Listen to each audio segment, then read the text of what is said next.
Hello and welcome to Dialogue. I'm Yang Rui in Beijing. Today, throughout the world, 168 million children are involved in child labor, accounting for almost 11% of children globally. They do not go to school and have little time to play. Many do not receive proper nutrition or care. They are, in effect, denied the chance to be children. But what are the nature and causes of the phenomenon? Why is it so hard to eliminate child labor in developing countries? And what steps can be taken to help the children caught up in the persistent problem? To discuss these questions and more, I'm happy to be joined in the studio by Tong Xiaojun, Dean of the Research Institute of Children and Adolescents, China Youth University of Political Studies, and Edward Lehman, Managing Director of the law firm Lehman and Xu. Also, we shall cross over with Professor M.D. Nalapad from Manipal University in India via satellite. But before we get started, let's take a look at this.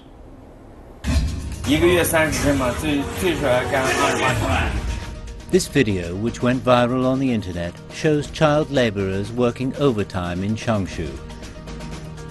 Then the local government carried out an inspection of 1,797 workshops and 163 shops and enterprises, finding 8 suspected child laborers. The foreman, Feng, who was hiring child workers and running the garment workshop without licenses, was detained. The children will be paid the wages they are owed and then be sent home after the case is settled.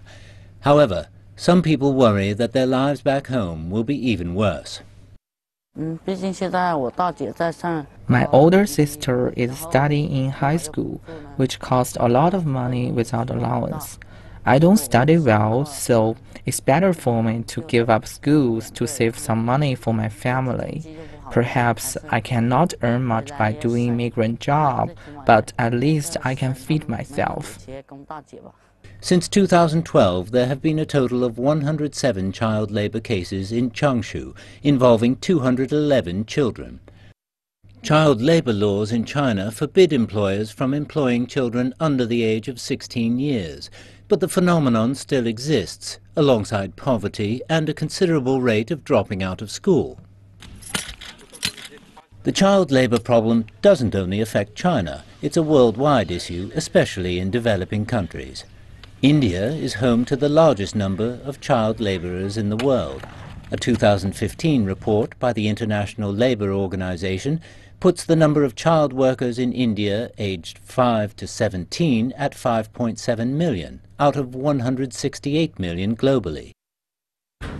This July, India's parliament passed a revised labour bill that bans children less than 14 years of age from doing hazardous jobs, but allows them to work in family businesses. This has raised concerns with nations and other rights groups. The Indian government says the law is meant to strike a balance between India's economic reality and children's need for education. They contend it will help poor families earn a living and give children a chance to acquire skills. Welcome to Dialogue. Let me first of all go over to Professor Nalapad, who's standing by in New Delhi, for his comments on child labor in India, which comes under fire for exclusive use of children labor force. What do you think is happening, and why some of the amendments to the Constitution caused more fire from the media, Professor Nalapad? I'd like to point out that a law is good only to the extent to which it's implemented. And if you have a law that is impossible to implement, then what happens is that people stop believing in the law, and people openly flout the law for a simple reason: it cannot be implemented. Now, for example, in India we have exempted family-run places of work from some of the provisions of the Child Labor Act. The reason for that is many of these children are working voluntarily with their families. So it's not a question of involuntary work, it's a question of voluntary work. But there is one problem in India, and that is from the very beginning of our country's freedom in 1947, we have not really placed emphasis on universal children's education. The fact is that children's education should be made compulsory, and every child should be given access to education. That is not happening in India, and in my view, we need to have a situation in which every child has access to education, and parents and guardians will have to send their children to be educated. Thank you very much for briefing us on the situation in India. But Professor Tong, do you think the persistent problem of child labor in China is even more serious with those left behind, children of the migrant workers in the vast rural areas? Do you think education is the real issue? You know, because I don't know the real situation or the situation in India, so there's no way for me to compare. But then here in China, the situation of child labor is, you know, compared to like 5 or 10 years ago, it's much better. But education, yes, is one of the big issues. I mean, the reason for children to, we perhaps need to focus on in what areas the situation with child labor is getting a lot better in China. For example, we have so many home-based businesses where you are more likely to see the use of child labor for the benefits of small and medium-sized enterprises in the third and fourth tier cities, right? Oh yeah, right. And therefore it's more difficult to totally and utterly eliminate home-based businesses, all the problem of child labor in China. Sure, I mean, it's a slippery sliding slope. I mean, the one difference, I guess, Professor Tong would add probably as well, is that there is universal education that's mandatory, for 9 years in China, and that's a relatively newer development in the last 10 or 15 years, I guess. Although, I mean, education is one of these things that Chinese all thrive for on all levels. So I mean, it might be a different thing. But what happens is a slippery sided slope with regards to India. So they're saying family-owned businesses can have children work in them. For example, and I'm not talking about India per se, but when you start to interpret it as a lawmaker, then what's a family business? A lot of Asian businesses are family run. If you look at Italian businesses, 99% of them are family run. Is it your parents or your grandparents or your great-grandparents or your uncle that started a business? So this whole thing from a legislative standpoint is very difficult. I think when we use the term child labor, no one says, hey, I'm in favor of child labor. But there's the reality on the ground for the country and for business people and for the families themselves to be able to function. And so I think it's a very difficult thing to one size fits all kind of solution. I think that some of it is child labor, some of it is teenage labor. I mean, the United States itself, we have labor that's permitted for 14-year-olds to accommodate for the Amish that are in the United States. Do you think President-elect Donald Trump will help fix this problem by repatriating illegal immigrants, and then the number of illiterates might be greatly reduced, and the issue of illiteracy may have a lot to do with child labor? We've been talking about education for the young. Let me get back to Professor Nalapart. Do you think thousands upon thousands of slums in big cities such as Mumbai and New Delhi contribute enormously to the big number of child labor, and therefore it is almost a mission impossible for lawmakers in India to eliminate child labor, an evil for a modern society? Well, you know, it's mission impossible for simple reason that enough educational infrastructure is not provided. And for example, such important things as the midday meal program in schools. Now, in many parts of the country, a hot meal is provided at the end of the school day. In some schools, a hot breakfast is given so that children are frankly nourished enough to do their studies. Many times if you have got the food only served at midday or after the school period is over, are so famished they can't concentrate on their studies. This is actually the case with millions of children across India. So we must provide the infrastructure. Because we are not providing the infrastructure, where is the option? Now parents have no school to send their children to, there are no schools, or there are no schools with meals and other facilities. So as a consequence they may decide, okay, it's a lesser evil, so that they at least get some money. So there are two things. One is we must provide an infrastructure including both teaching and nourishment for children of the poorest economic strata to access in town and village. That is the first point. And the second point is there must be greater concentration on vocational education. Now we have syllabi, for example, there are classical syllabi that are meant for people who are going to become teachers in schools or professors in colleges. These are not vocational syllabi that people can use and learn crafts from. So much more emphasis on vocational syllabi and vocationally paid. It's a very hard situation. It's not going to be solved by one law. Ban child labor is not going to happen. You have to create alternatives so that more and more people will go to these alternatives voluntarily, and they have these alternatives ready. This comprehensive ban is said to be a very lazy administrative measure to be rolled out by whatever authorities in developing countries. And let me come back to examine the situation in China, Professor Tong.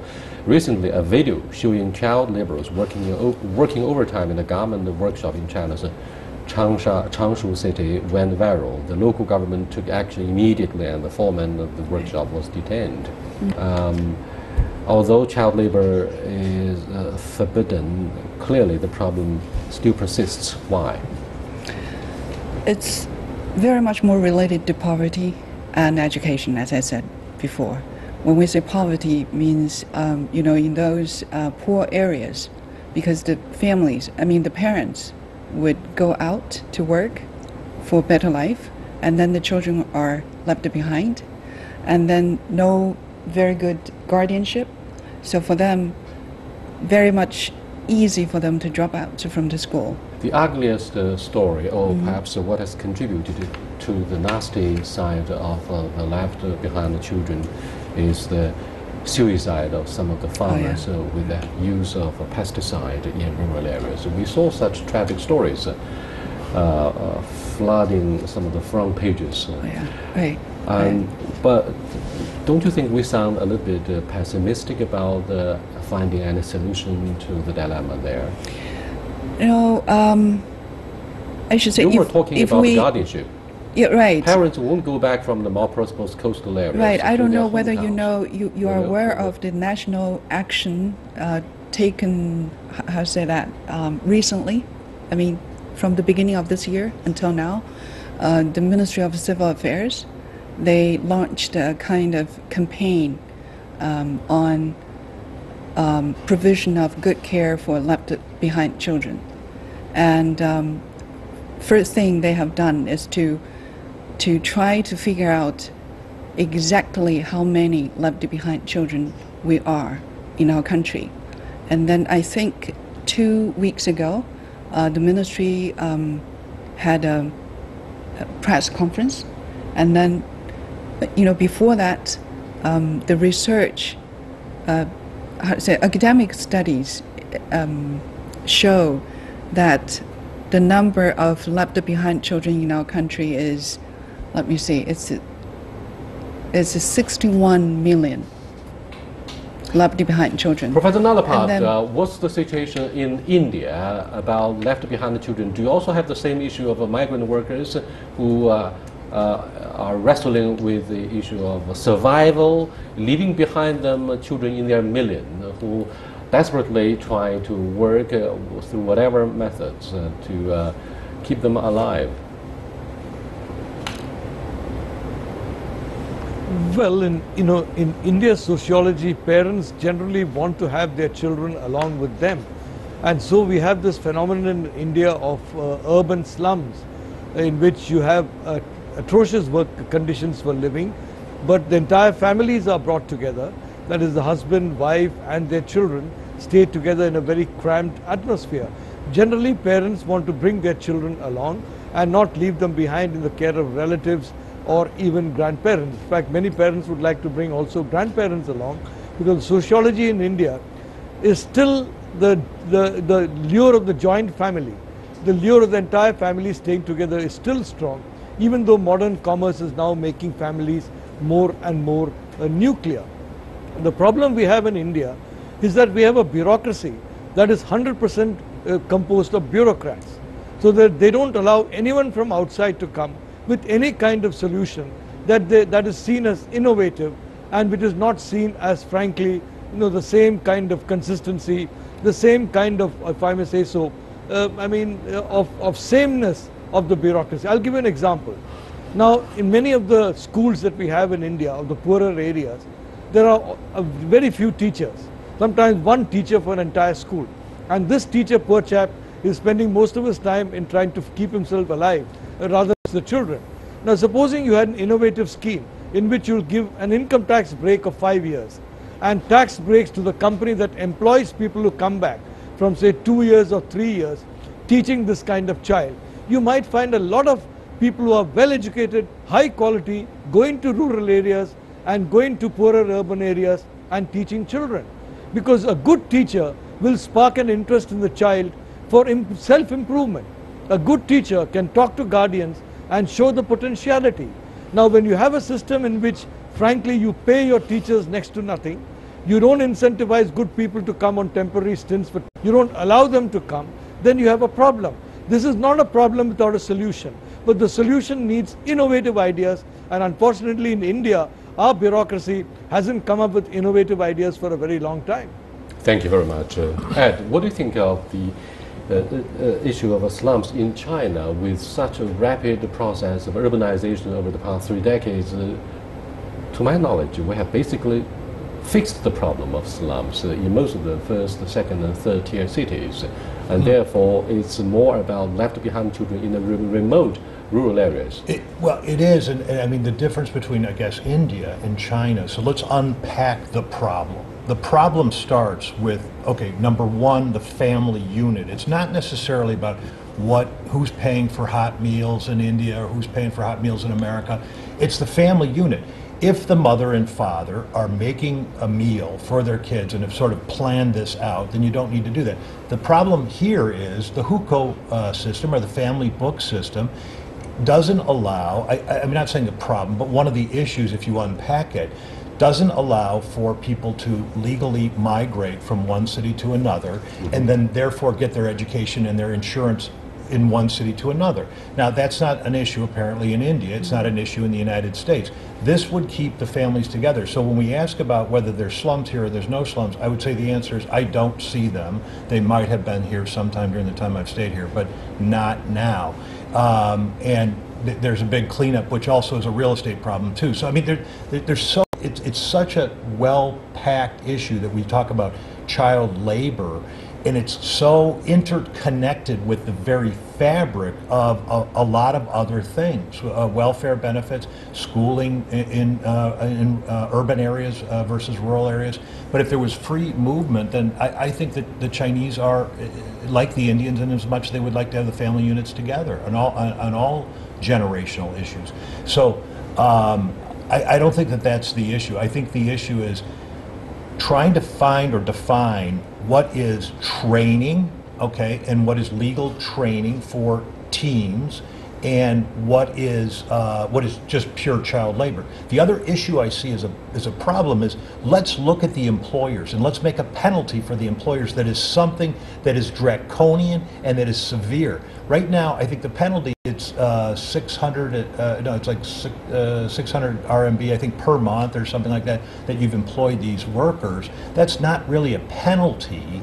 They should be in jail, or that should be a criminal offense, and that would send a very strong message. So I think it's difficult to legislate, but I think that this issue is a little bit more complex than just what happened in Changshu, what's happened in Foshan, what's happened with people committing suicide. It's much more complex than that. Thank you very much. You're watching Dialogue with Tong Xiaojin and Andrew Lehman. We're discussing the persistent problem of child labor, particularly that problem in developing countries such as India and China. We'll be back in a few minutes. Please stay with us.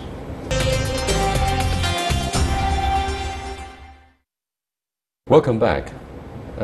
Free movement of human resources is not a major problem since the opening up. Since when you look at the Chunyun, the period of Spring Festival, migrant workers in their millions are crisscrossing the whole country of China, and because they are those who help change the skylines of first-tier cities. They are the migrant workers. You're right. Yeah, I don't think there's any problem, you know, for people to move freely now. Oh, I mean, recently. Moving freely is the hukou, the family book. Right. That's the issue. I mean, when parents have the freedom to move around, but then there's no space for them to bring their children with them. You know, when they bring their children to go to the first, like, you know, Beijing or Shanghai, those big cities, and then the cities wouldn't allow wouldn't provide access for their children to go to school. You know, they. But that's if the they, official policy restrictions. So what about the role of NGO, who may have done a lot to help and assist the government in educating children of migrant workers? You know, education should be the responsibility of the country, of the government. I mean, NGO, of course, they can do something, but it's a philanthropic and it's a charity. Right. So the government needs to be the one responsible for the education of young children. Sure. So the issue here for the child labor is when their parents try to find, you know, financial resources in big cities, there's no way for them to bring their young children with them to enjoy, you know, the education resources in the cities. That's where the flow I'm talking about. Right. So if you could permanently move from another place into a large city and then have your welfare benefits and the schooling in that city, then that would stop maybe this one of these left behind children ideas. But that's how it is in the United States. You want to move to New York, you're in the New York public school system.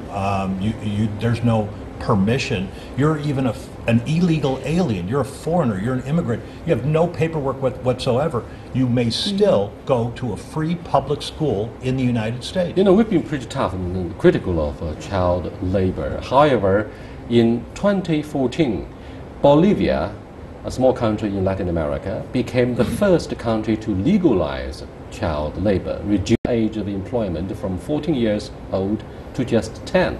Now, why did Bolivia implement such legislation while most of the rest of the world is trying to diminish child labor, Professor Tong? Well, that's a hard question. I think, you know, when we talk about child labor, we need to look at the cultural and social background when we talk about this concept. I think the Bolivia concept of child labor probably, when they look at the group of children, probably they have different attitude and different point of view or different understanding of child rights or something like that. But then for me, you know, as a child welfare researcher, I don't think 10-year-old is mature enough, you know, strong enough to work for survive. I mean, to work for a living. Here is a controversial argument which says it's better to keep the children working in some of the factories, the degree of the hardship may not be that tough, than sending them back to the backward rural areas where they're going to suffer a lot.